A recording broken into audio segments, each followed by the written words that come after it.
Hello students, this is your Sonu Bhaiya. First of all, welcome to the Mathematics Center. Okay students, now let's begin with our chapter 5 which is lines and angles. So यहाँ पर angle क्या होता है इसका मतलब समझते हैं, ठीक ना। यहाँ पर हम पहले लाइन को भी पढ़ सकते थे, लेकिन हम पहले यहाँ पर एंगल पढ़ना ज़्यादा बेहतर समझ रहे हैं। क्यों?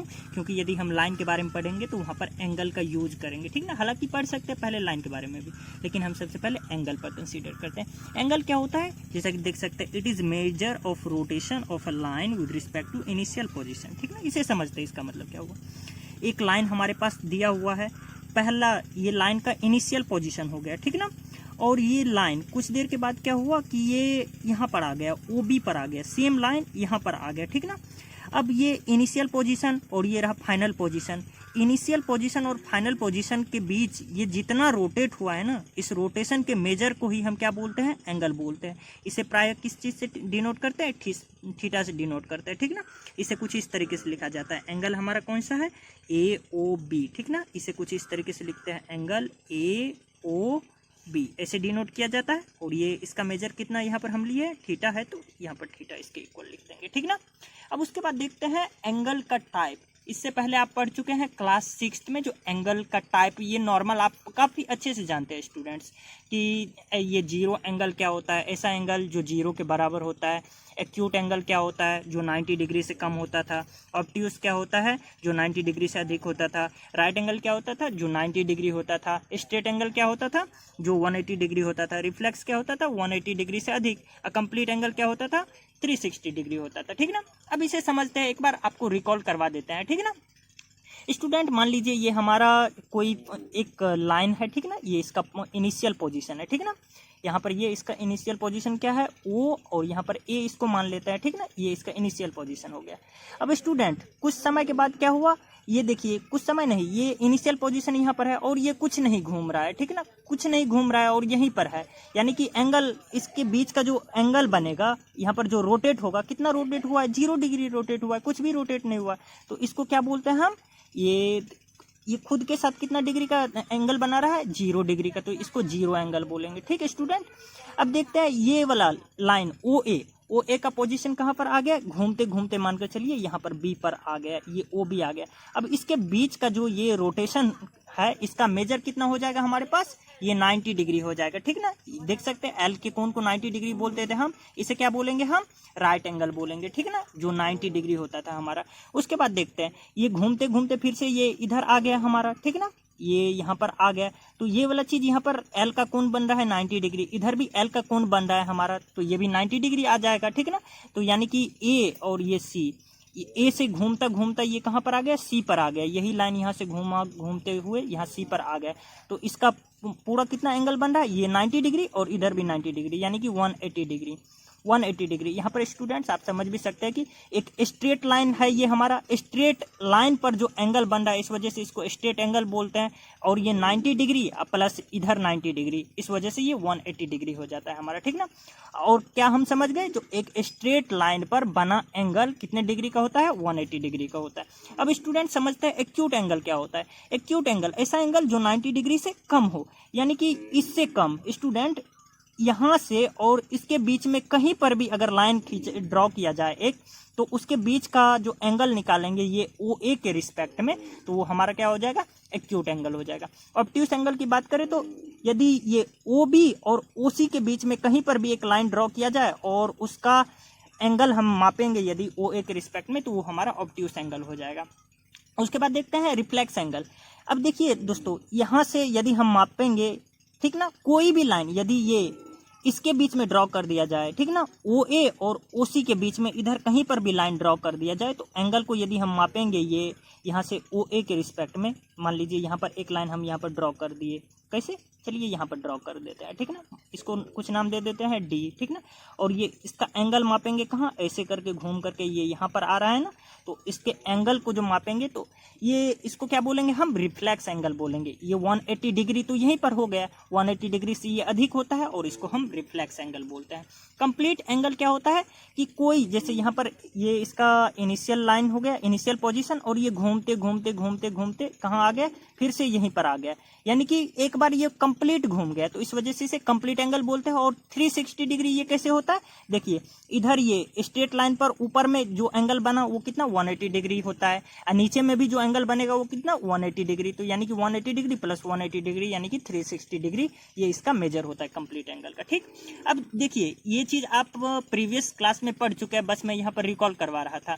अब देखते हैं आपका 7th क्लास में जो पढ़ना है वो है इन ये जो हमारे एंगल है इसी के बीच में कुछ रिलेशन वगैरह ये सारी चीज दी हुई है और उसी को कुछ नाम दे दिया गया है।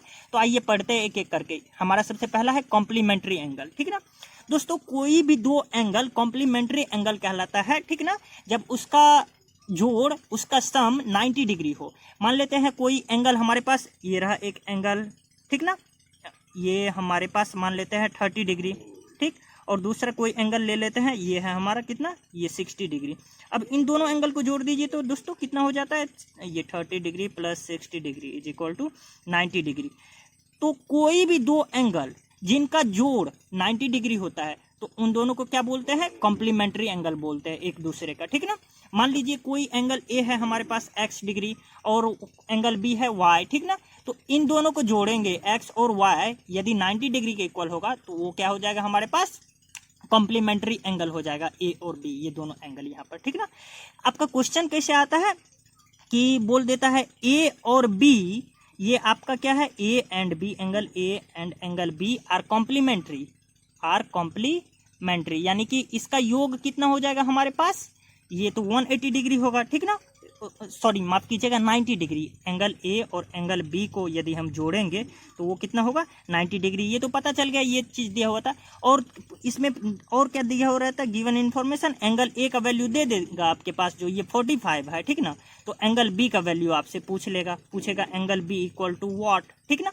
तो यहाँ पर हम बनाते हैं, एंगल ए का वैल्यू कितना है हमारे पास 45 डिग्री दिया हुआ है, ठीक ना, और एंगल बी का वैल्यू नहीं दिया हुआ है तो एंगल बी ही रहने देते हैं, ठीक ना। बी की जगह आप कुछ भी ले सकते हैं, वाई ले लीजिए, तो ये 90 डिग्री। अब ये तो हमारे पास क्या आ गया, ये एक इक्वेशन बन गया, और इक्वेशन इसको तो सॉल्व करना जानते हैं, उस साइड जाएगा माइनस में आ जाएगा, यानी कि एंगल बी इक्वल टू कितना आ जाएगा 90 degree minus 45 degree is equal to 45। So the another angle will be equal to 45 degree because these both angles are complementary to each other, that's why the sum of both angle will be equal to 90 degree. So now we are going to see some supplementary angles. So what is supplementary angles? Student, कोई भी दो angle जिसका सम 180 degree के equal हो उसे एक दूसरे का सप्लीमेंट्री एंगल्स कहा जाता है।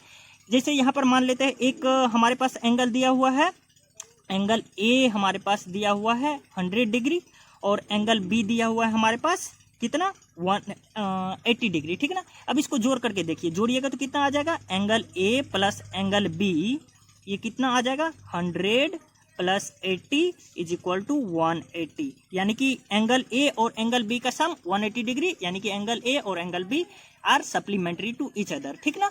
अब इससे क्वेश्चन कैसे पूछा जाएगा, सेम जैसा कि कॉम्प्लीमेंट्री के केस में पूछा जा रहा है, तो बिल्कुल उसी तरीके से, ठीक ना।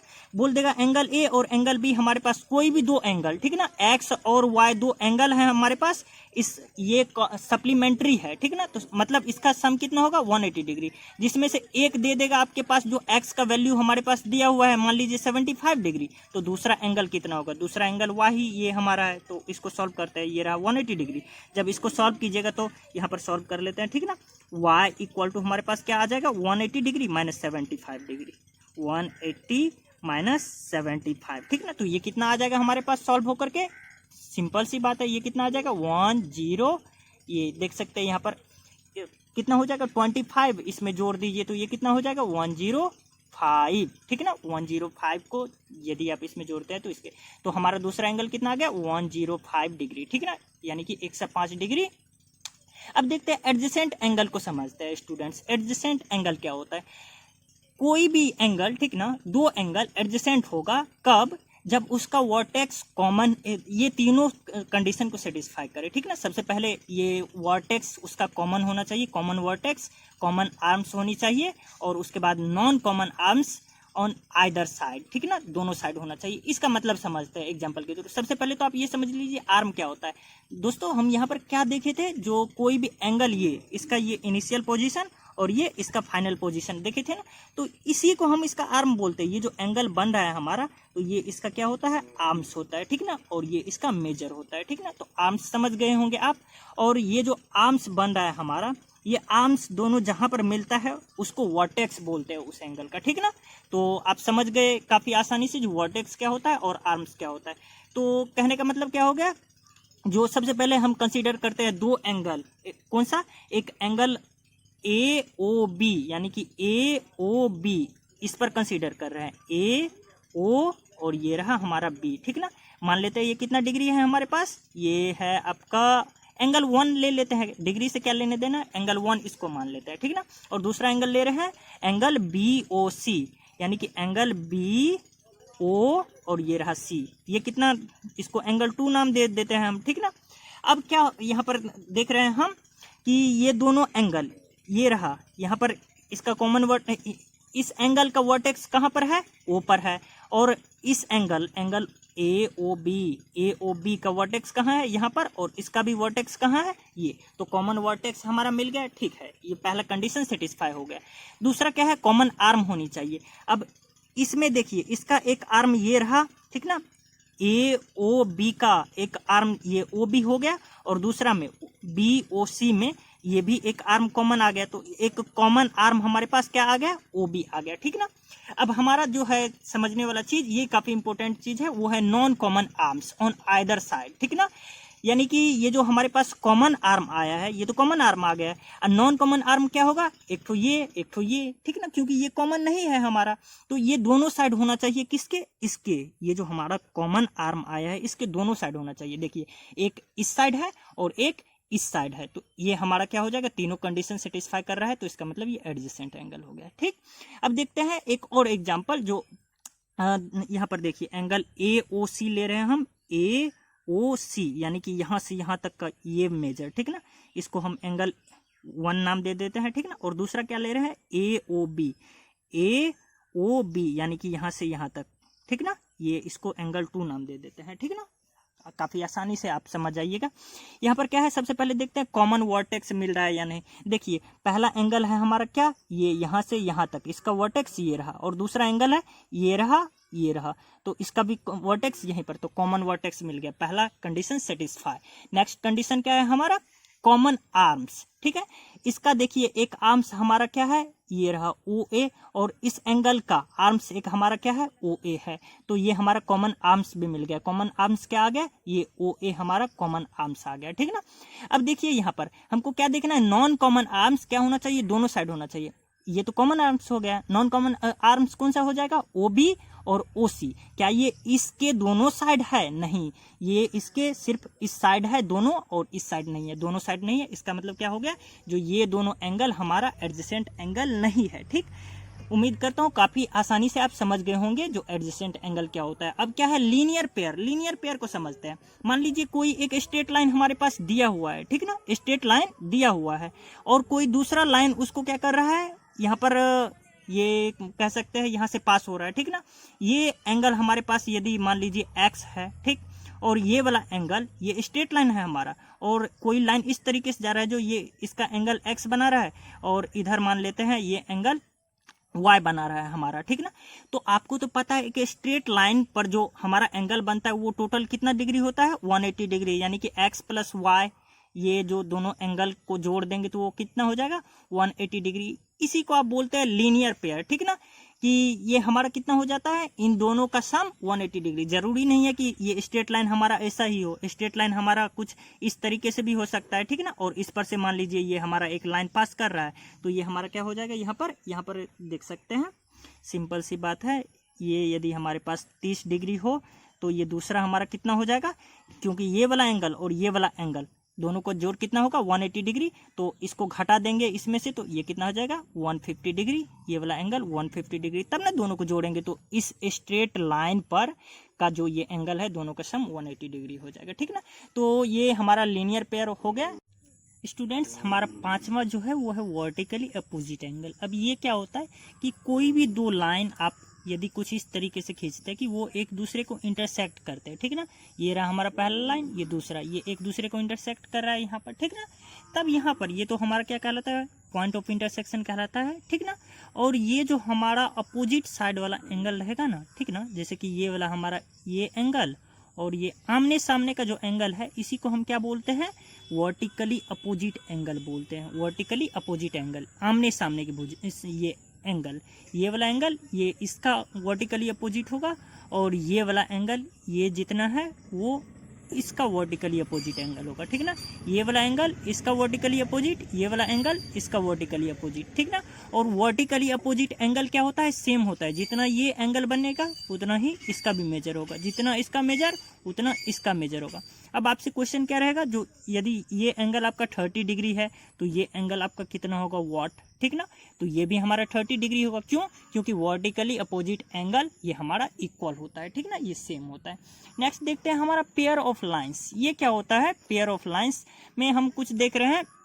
सबसे पहला इंटरसेक्टिंग लाइन। इंटरसेक्टिंग लाइन क्या होता है, अभी हमने तुरंत डिस्कस किया कि मान लीजिए कोई ये हमारा एक लाइन है एल, ठीक, और दूसरा लाइन क्या कर रहा है, इसको एक जगह कट करना। कट करने को ही आप क्या बोलते हैं, इंटरसेक्ट करना, ठीक है ना। ये दूसरा लाइन एम, ये इसको कट कर रहा है, कहाँ पर, यहाँ पर कट कर रहा है। मान लीजिए ये यहाँ पर ओ पर कट कर रहा है या फिर यहाँ भी, तो ये जो हमारा जिस पॉइंट पे कट कर रहा है उसको क्या बोलते हो आप, इसको बोलते हो पॉइंट ऑफ इंटरसेक्शन। क्या बोलते हो, पॉइंट ऑफ इंटरसेक्शन, ठीक। ये हमारा आ गया पॉइंट ऑफ इंटरसेक्शन। तो ये हमारा इंटरसेक्टिंग लाइन समझ गए। अब उसके बाद देखते हैं ट्रांसवर्सल लाइन, ठीक है ना। पेयर ऑफ लाइंस में हम दो तरह के लाइंस को पढ़ेंगे, एक है इंटरसेक्टिंग लाइंस और दूसरा है ट्रांसवर्सल लाइन। ट्रांसवर्सल लाइन ये क्या होता है कि मान लीजिए कोई दो लाइन आपके पास दिया हुआ है, एल और एम, ये दो लाइन आपके पास दिया हुआ था, ठीक ना। और यदि कोई तीसरा लाइन उसको, ठीक ना, इंटरसेक्ट कर रही है दो अलग अलग जगह पर। ये तीसरा लाइन हमारा पी, इसको एल को यहाँ पर इंटरसेक्ट कर रहा है और पी को यहाँ पर एम को यहाँ पर इंटरसेक्ट कर रहा है, ठीक है ना। तो ये हमारा क्या आ जाएगा, ट्रांसवर्सल लाइन। इस लाइन को कहेंगे हम ट्रांसवर्सल लाइन, क्यों, क्योंकि ये दो लाइन को हमारा इंटरसेक्ट कर रहा है, तो इस लाइन पी को हम बोलेंगे ट्रांसवर्सल लाइन। अब ये ट्रांसवर्सल लाइन से रिलेटेड हमारा कुछ टर्म्स है, एंगल्स आता है। यदि आप उसको समझ लेते हैं तो समझिए जो आपका चैप्टर ये समाप्त हो गया, ठीक है ना। तो उसको समझने की कोशिश करते हैं, ये काफी इंपॉर्टेंट है हमारे लिए, ट्रांसवर्सल लाइन से रिलेटेड टर्म्स को समझना, ठीक है ना। क्योंकि इसमें देख सकते हैं ये काफी बहुत इजी हो जाएगा आपके लिए समझने के लिए। देखिए इसमें ढेर सारा एंगल फॉर्म हो रहा है। यहाँ पर एक एंगल हमारा बन रहा है, ठीक ना, ये हमारा एंगल 1 इसको बोल देते हैं। यहाँ पर एक एंगल बन रहा है, एंगल 2 बोल देते हैं। ये भी हमारा एक एंगल बन रहा है 3, यहाँ पर भी हमारा एक एंगल बन रहा है, इसको एंगल 4 बोल देते हैं, ठीक ना। कुछ इसी तरीके से फिर हमारा ये यहाँ पर भी बन रहा है एंगल 5, इसको नाम दे दिए। यहाँ पर बन रहा है एंगल 6 दे दिए। इसी तरीके से यहाँ पर बन रहा है, इसको एंगल 7 कर दे रहे हैं, और ये जो बन रहा है इसको एंगल 8 कर दे रहे हैं। ये सारा एंगल हमारा बन रहा है, ठीक ना। तो अब हम समझते हैं इससे रिलेटेड कुछ टर्म्स को, यदि समझ लेते हैं तो हमारे लिए काफी आसान हो जाएगा चैप्टर को समझना। सबसे पहला है हमारा इंटीरियर एंगल। इंटीरियर एंगल क्या होता है, ये जो हमारे पास दो लाइन दी हुई रहती है उसके अंदर का जो एंगल होता है ना, इंटीरियर मतलब अंदर का। इसके अंदर में कौन सा है, इस लाइन और इस लाइन के अंदर में कौन कौन सा एंगल है, 3, 4, 5, 6, यही एंगल है। तो ये हमारा क्या आ जाएगा, इंटीरियर एंगल। इंटीरियर एंगल कौन सा हो जाएगा, एंगल 3, एंगल 4, एंगल 5 और एंगल 6। ये क्या हो जाएगा हमारा, इंटीरियर एंगल हो जाएगा। एक्सटीरियर एंगल का मतलब क्या हो गया, बाहरी वाला एंगल। ये जो हमारा लाइन दिया हुआ है इससे बाहरी वाला, तो बाहर में कौन सा है, ये वाला और ये इधर वाला। तो ये कौन सा, एंगल 1, एंगल 2, एंगल 7 और एंगल 8, ठीक ना। तो ये एक्सटीरियर एंगल क्या हो जाएगा हमारा, एंगल 1, एंगल 2, एंगल 7 और ये रहा एंगल 8, ठीक ना। अब उसके बाद जो नेक्स्ट है हमारे लिए काफी इंपॉर्टेंट, वो है कोरस्पॉन्डिंग एंगल। कोरस्पॉन्डिंग एंगल को हम समझते हैं, ठीक ना। कोरस्पॉन्डिंग एंगल क्या होता है, देखिए कोरस्पॉन्डिंग ये काफी इजी होगा आपके समझने के लिए। मान लीजिए ये हमारा दो लाइन ये रहा, ठीक ना, और ये लाइन क्या कर रहा है, ये हमारा ट्रांसवर्सल लाइन है, क्यों, क्योंकि ये इसको कट कर रहा है, ठीक ना। और दो जगह पर, दो अलग अलग जगह पर कट कर रहा है, ये ट्रांसवर्सल, ठीक ना। अब देखिए ये वाला चीज यहाँ पर जितना है, देखिए ये वाला चीज उतना, ये इसके करस्पॉन्डिंग कहलाता है, ठीक ना। ये वाला इसके करस्पॉन्डिंग, ठीक ना। इसी तरीके से देखिए यहाँ पर जैसा एंगल बन रहा है वैसा एंगल यहाँ पर बन रहा है, ये इसका करस्पॉन्डिंग कहलाता है, ठीक है ना। ये वाला इसका करस्पॉन्डिंग कहलाएगा और ये वाला इसका करस्पॉन्डिंग कहलाएगा, ठीक ना। बिल्कुल इसी तरीके से अब यहाँ पर समझते हैं हम करस्पॉन्डिंग एंगल को एक बार देखते हैं, ठीक ना। करस्पॉन्डिंग एंगल कौन कौन सा हो जाएगा हमारे पास, ये एंगल 1 का करस्पॉन्डिंग कौन सा हो जाएगा, ये हमारा एंगल 5 हो जाएगा, ये वाला और ये वाला, ठीक ना। ये क्या हो जाएगा हमारे पास, ये कॉरस्पॉन्डिंग एंगल का जो पेयर बनेगा एंगल 1 और एंगल 5, ये हमारा कॉरस्पॉन्डिंग एंगल होगा, ठीक ना। और दूसरा कौन सा पेयर बन रहा है, एंगल 2 किसके कॉरस्पॉन्डिंग है, एंगल 6 के, angle 2 is corresponding to angle 6। इसी तरीके से एंगल 3 किसके कॉरस्पॉन्डिंग है, एंगल 7 के, angle 3 is corresponding to angle 7। इसी तरीके से एंगल 4 किसके हो जाएगा, अब मुझे बताने की जरूरत नहीं होगी, ये होगा एंगल 8 का, ठीक ना। ये करस्पॉन्डिंग एंगल हम समझ गए। अब देखते हैं ऑल्टरनेट एंगल्स। ऑल्टरनेट एंगल्स क्या होता है, इसे समझते हैं। जैसे मान लीजिए ये आपके पास कुछ इस तरीके से दो लाइन आपका दिया हुआ है, ठीक ना, ये ऐसे दिया हुआ है, ठीक ना, और इसको एक लाइन कट कर रहा है, दो जगह पर ये इंटरसेक्ट कर रहा है, तो इसको तो ट्रांसवर्सल लाइन बोलिएगा आप, ठीक ना। तब क्या होता है, ये ऑल्टरनेट एंगल ये अपोजिट साइड वाला एंगल हो जाता है ऑल्टरनेट एंगल। देखिए यहाँ पर एक तो ये इंटरनल, ये दो तरह से होता है, एक इंटरनल ऑल्टरनेट एंगल और एक एक्सटीरियर ऑल्टरनेट एंगल, ठीक ना। इंटरनल कहने का मतलब क्या हो जाता है, अंदर वाले के बारे में हम डिस्कस कर रहे हैं। ये जो दो लाइन दिया हुआ रहता है इसके अंदर वाले, तो ये वाला चीज देख सकते हैं, ये वाला और ये वाला, इसका क्या कहलाता है, ये ऑल्टरनेट कहलाता है, ठीक ना। और इसका अल्टरनेट कौन हो जाएगा, सिंपल सी बात है, ये वाला हो जाएगा, ठीक ना। इस तरीके से आप यहाँ पर देख करके बताइए, ये इंटीरियर अल्टरनेट एंगल यानी कि अंदर वाले के बारे में देख रहे हैं, तो इसका इंटीरियर कौन सा हो जाएगा, ये अल्टरनेट एंगल कौन सा हो जाएगा, 4 का 6 हो जाएगा और 3 का 5 हो जाएगा, ठीक ना। हमारा इंटीरियर अल्टरनेट एंगल कौन कौन सा बनेगा, ये एंगल 3 किसके अल्टरनेट है, ये हमारा एंगल 5 के अल्टरनेट है, एंगल 3 एंड एंगल 5। बिल्कुल इसी तरीके से हमारा एंगल 4 जो है वो एंगल 6 के, ये हमारा क्या है, अल्टरनेट है, ठीक ना। अल्टरनेट इंटीरियर अल्टरनेट एंगल है क्योंकि ये अंदर में है, ठीक ना, एंगल 6 के। अब इसी तरीके से एक्सटीरियर अल्टरनेट एंगल, ये भी काफी आसान हो जाएगा आपके समझने के लिए। देखिए एक्सटीरियर बोलने के साथ ही समझ में क्या आता है, जो इसके बाहर वाले पर हमको देखना है, ठीक ना, बाहर वाले पर कंसीडर करना है। ये जो लाइन दिया हुआ है हमारे पास इसके बाहर, तो इसका इंटीरियर कौन सा हो जाएगा, यानी कि अपोजिट वाला, ये वाला हो जाएगा, 1 का 7 हो जाएगा और 2 का कौन सा हो जाएगा, 8 हो जाएगा। अब तो यहाँ समझाने की जरूरत नहीं होगी, आप समझ गए होंगे। एंगल 1 एंड एंगल 7 ये हमारा क्या बना रहा है, angle 1 and angle 7 are exterior alternate angle, और दूसरा कौन सा हो जाएगा, एंगल 2 एंड एंगल 8, ठीक ना। एंगल 2 एंड एंगल 8 ये क्या हो जाएगा, एक्सटीरियर अल्टरनेट एंगल, ठीक ना। उसके बाद ये देखते हैं, ये काफी आसान है हमारे लिए समझना, ये क्या है, angles on the same side of transversal. ये काफी इजीली आप समझ जाइएगा, ठीक ना। इसे देखते हैं ये कैसे हम समझेंगे, angle on the same side of the transversal. अब ट्रांसवर्सल क्या होता है, ट्रांसवर्सल तो इस लाइन को आप बोलते हो, यहाँ पर देख सकते हैं इस लाइन को आप क्या बोलते हो, ट्रांसवर्सल लाइन, ठीक ना। सेम साइड यानी कि इस साइड एक जितना एंगल आ जाए या फिर इस साइड जितना एंगल आ जाए, ये वाला सेम साइड में इधर कौन कौन सा एंगल आ जाएगा, 1 4 5 8 और इस साइड में 2 3 6 7, ठीक ना। तो सेम साइड के बारे में डिस्कस कर रहे हैं, या तो इस साइड या फिर इस साइड, ठीक ना। और ये भी दो तरह का हमारा होता है, कौन सा, सबसे पहले इंटीरियर, ये इंटीरियर वाला देखते हैं तो कौन कौन सा ये हमारा सेम में आ जाएगा, इंटीरियर अंदर में कौन कौन सा है, 4 5 ये हमारा इंटीरियर हो जाएगा। यानी कि इंटीरियर के बारे में बात करें, interior angles on the same side of transversal, ये कौन कौन सा आ जाएगा हमारे पास, interior angle on the same side, ये 4 और 5। सबसे पहली बात तो ये इंटीरियर है और ये हमारा सेम साइड में है, ट्रांसवर्सल के सेम साइड में है, तो 4 एंड 5 ये हमारा क्या हो जाएगा, ये इंटीरियर एंगल हो जाएगा on the same side of transversal. Next इसी तरीके से हमारा ये क्या हो जाएगा, एंगल 3 और एंगल 6। दूसरा पेयर क्या होगा, एंगल 3 एंड एंगल 6, ये क्या हो जाएगा, interior angle on the same side of transversal. अब देखते हैं एक्सटीरियर एंगल, इसे समझते हैं, एक्सटीरियर एंगल को समझते हैं। एक्सटीरियर ये तो आप समझ गए होंगे काफी इजीली, जब इंटरनल ये इंटीरियर आप समझ गए होंगे तो एक्सटीरियर भी आप काफी इजीली समझ जाइएगा।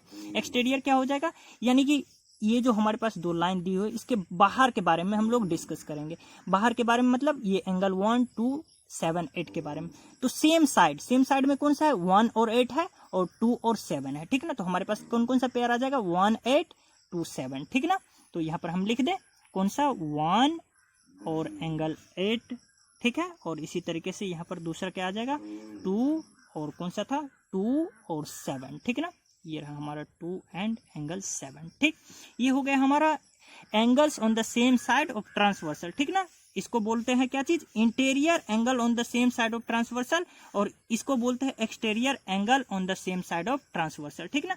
अब हमारा लास्ट टॉपिक देखते हैं जो बचा हुआ है वो क्या है स्टूडेंट, हमारा लास्ट टॉपिक है ट्रांसवर्सल ऑफ पैरेलल लाइंस। उसमें क्या था, हमारे पास दो लाइन दी हुई थी, एक एल दिया हुआ था, ठीक ना, ट्रांसवर्सल वाले के केस में, इससे पहले जो हम तुरंत डिस्कस किए हैं, और एक लाइन एम दी हुई थी। उसमें क्या था, जो एल और एम किसी तरीके से भी ऐसे हो सकते हैं, ठीक ना, लेकिन इसमें क्या है, एल और एम ये पैरेलल है। पैरेलल का मतलब क्या हो गया, इन दोनों को यदि आप कहीं कितना भी दूर तक खींचिए ये कभी एक दूसरे को कट नहीं करेंगे, ठीक ना, और इसके बीच का दूरी हमेशा इक्वल रहेगा, ठीक ना, इसको आप पैरेलल लाइन बोलते हैं।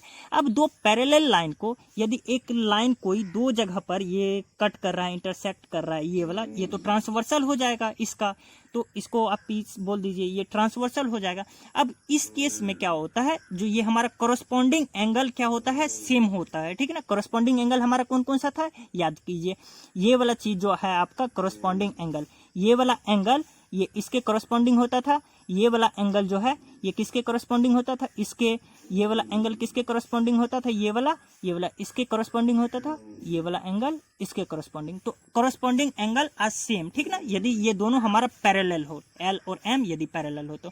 दूसरा देखते हैं alternate angle are equal. Alternate angle ये इक्वल होता है, कहने का मतलब क्या हुआ कि अल्टरनेट एंगल तो दो तरह का होता था हमारा, पहला ये इंटीरियर वाला और दूसरा एक्सटीरियर वाला। इंटीरियर में देखते हैं तो अल्टरनेट एंगल कौन सा होता था, ये वाला इसके अल्टरनेट होता था, तो ये वाला चीज इसके इक्वल हो जाएगा। क्या कह रहा है, अल्टरनेट एंगल आर इक्वल, ये वाला चीज और ये वाला चीज हमारा सेम हो जाएगा।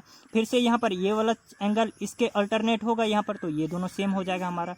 अब एक्सटीरियर में देख ले रहे हैं, एक्सटीरियर में ये वाला इसके देख सकते हैं, ये हमारा अल्टरनेट है, तो ये वाला एंगल इसके इक्वल होगा, ठीक है ना। दूसरा देखते हैं, ये वाला एंगल एक्सटीरियर जो है ये इसके अल्टरनेट है, तो ये हमारा कितना हो जाएगा, ये वाला एंगल ये इस एंगल के इक्वल होगा हमारा। कोई दिक्कत समझने में नहीं हुई होगी। अब देखते हैं ये लास्ट में हमारा क्या है, angle on the either side of transversal, ठीक ना, ये ट्रांसवर्सल लाइन है और इसके दोनों साइड जो एंगल बनते हैं उसके बारे में देख लेते हैं। इस केस में भी हमारे पास दो तरह का एंगल बनता था। सबसे पहला हमारा interior angles on the interior angle on the either side of the transversal, यहाँ पर मैं कर दे रहा हूँ इधर साइड नहीं, यहाँ पर सेम साइड हम कर दे रहे हैं, सेम साइड ज़्यादा बेहतर होगा, ठीक ना, सेम साइड ये हमारे लिए ज़्यादा बेहतर होगा। यानी कि सेम साइड बनता था, ये इंटीरियर में यहाँ का एंगल और यहाँ का एंगल ये क्या होता था, ये हमारा सेम साइड का एंगल होता था। ट्रांसवर्सल के ये सेम साइड में कौन सा, एक तो ये एंगल बनता था, ये वाला सेम होता था,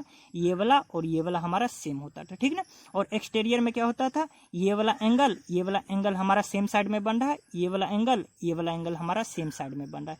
तो अब ये वाला एंगल का सम कितना होता है, ये हमारा 180 डिग्री होता है। क्या कह रहा है, ये जो एंगल बन रहा है ये हमारा सप्लीमेंट्री होता है। सप्लीमेंट्री का मतलब क्या होता है कि कोई भी दो एंगल जिसका सम हमारा 180 डिग्री हो, यानी कि ये वाला एंगल हमारा जो है यहाँ पर देख सकते हैं, ये इसका हमारे पास क्या हो जाएगा, ये सेम साइड में है, ट्रांसवर्सल के सेम साइड में, इसको x बोल दीजिए, इसको y बोल दीजिए, तो यानी कि इन दोनों को जोड़ेंगे तो हमारे पास कितना आएगा स्टूडेंट, 180 डिग्री के इक्वल आएगा। x प्लस y करेंगे तो 180 डिग्री आएगा, यानी कि ये दोनों हमारा सप्लीमेंट्री का मतलब तो यही होता है, इससे पहले हम समझ चुके हैं, ठीक ना। यदि इस एंगल को, ठीक ना, यहाँ पर देख सकते हैं, यहाँ पर ये वाला एंगल हमारा है और ये वाला एंगल है, इन दोनों को जोड़ेंगे तो ये कितना होगा, ये भी हमारा 180 डिग्री के इक्वल होगा। ये दोनों हमारा सप्लीमेंट्री होगा, क्यों, क्योंकि ये exterior angle on the same side of the transversal line, ये चीज है दिया हुआ, ठीक ना। बिल्कुल इसी तरीके से ये वाला एंगल और ये वाला एंगल को हम जोड़ देंगे तो 180 डिग्री होगा, ठीक। ये वाला एंगल और जो हमारा ये वाला एंगल है इसको जोड़ देंगे तो 180 डिग्री के इक्वल होगा, ठीक ना। तो अगर आप इतना चीज समझ गए हैं तो आपके लिए बेहद आसान हो जाएगा आपके चैप्टर से लड़ना, उससे डील करना, काफी इजीली आप सारे प्रॉब्लम्स को कर पाइएगा। तो हम वेट करेंगे आपके प्रॉब्लम्स, आप अपने एक्सरसाइज से प्रॉब्लम कीजिए, जहां पर दिक्कत हो रहा है वो आप हमें कमेंट करके पूछ सकते हैं, ठीक है ना, जहां पर भी दिक्कत हो। और उसके बाद आपको डिस्क्रिप्शन बॉक्स में इस चैप्टर का कुछ स्पेशल आप कह सकते हैं, अगर आप स्पेशल एग्जाम की तैयारी करना चाहते हैं तो कुछ खास प्रॉब्लम्स का लिंक मिल जाएगा आपको यहाँ से डिस्क्रिप्शन बॉक्स में, आप वहाँ से देख सकते हैं, विजिट कर सकते हैं। और हम यूं ही मिलते रहेंगे आपसे इंटरेस्टिंग वीडियोज़ के साथ। तब तक के लिए धन्यवाद।